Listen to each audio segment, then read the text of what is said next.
What's up everyone? Welcome back to another World of Warcraft Season of Discovery guide. I'm Severingo, and today I wanted to make a quick guide on how to use the add-on ItemRack to both streamline and enhance your gameplay experience. Let's jump right into it. ItemRack can be used to easily swap gear pieces and thus runes by mousing over slot icons that you've created and placed on your UI, or put on completely different sets entirely with one keybind or the click of a minimap icon. The only hindrance? Your bag space. This has been my most utilized add-on for both PvE and PvP, and it really makes my life so much easier. I personally set gear icons for whatever slots I tend to swap around, so typically helm, back, chest, gloves, waist, legs, boots, trinkets, and weapons. I then also set up gear sets for whatever it is I might need on that specific class. Different sets for PvE DPS, healing, tanking, sets for PvP, whether for DPS, healing, or flag carrying, maybe a set for open world farming, so on and so forth. To give a more specific rundown of the potential use cases, in PvE there are fights where a specific rune or piece of gear is better than what you typically run. And with all the hybrids in SOD, it can be very helpful to be able to quickly and easily swap those around as you play. For example, here I am queuing up the glove swap from Mangle to Sunfire mid-combat in preparation for Gamu Ra. ItemRack will automatically swap whatever you've chosen as soon as you leave combat. Or entire gear and rune sets, like swapping out a DPS cat focus set to one for off-tanking one of the bosses of Menagerie and Bear, for instance. You can also get fancy with other classes, like swapping out whatever leg rune of choice for Shamanistic Rage to get some quick mana regen, or as a warrior, swapping out your two-handed weapon and glove slot for dual wield and single-minded fury to get that sweet boost to your movement speed when you don't have your mount yet, or you're doing something like flag carrying.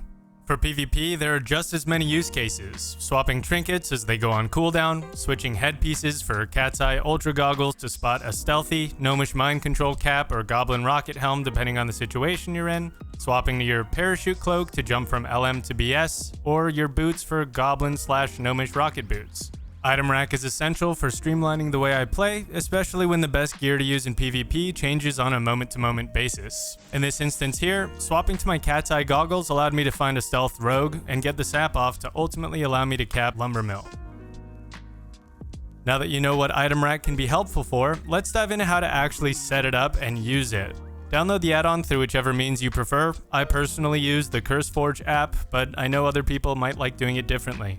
Once ItemRack is downloaded, in-game you should see a minimap icon which you can right-click to open the options panel, or if it's missing, you can type /ItemRackOpt to do the same.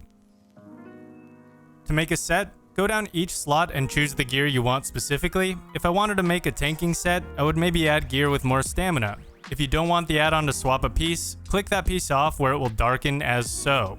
Personally, I don't like including trinkets because I'm always swapping them out, and swapping an item that has an on-use effect incurs a 30-second cooldown each time you swap. So if you wanted to use an item and swapped your gear, you'd end up incurring a 30-second cooldown on that trinket.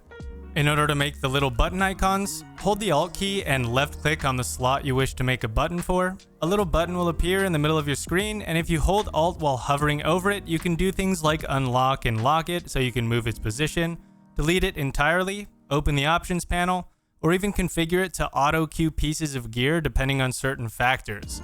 I won't be going into that for this guide, but say you want it to automatically swap out a trinket for a different one when the first is on a cooldown and swap back to it when it's off, you can do so. You can even have it equip certain items depending on what form you're in. Once you have everything configured how you like, you can also go to the config panel of the options menu and change the button size, spacing, and transparency. If you want to bind a key to a specific slot, scroll down and hit this button. If you want to bind an entire gear set, go to Sets and hit Bind Key.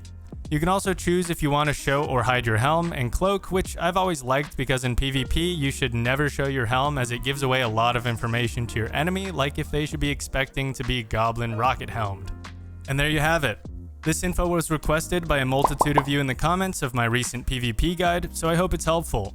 I'm just getting over the flu, but I will have the PvE Druid Gnomer guide out next, and then a Rogue tanking guide following that.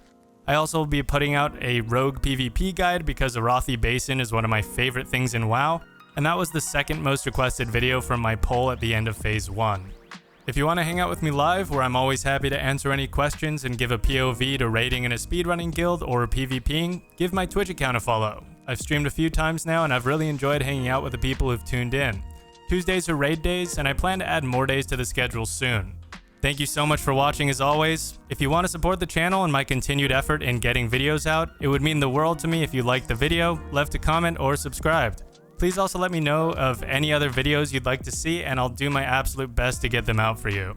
I appreciate you all. Hope you're having as much fun in Phase 2 as I am, and I'll see you guys next time.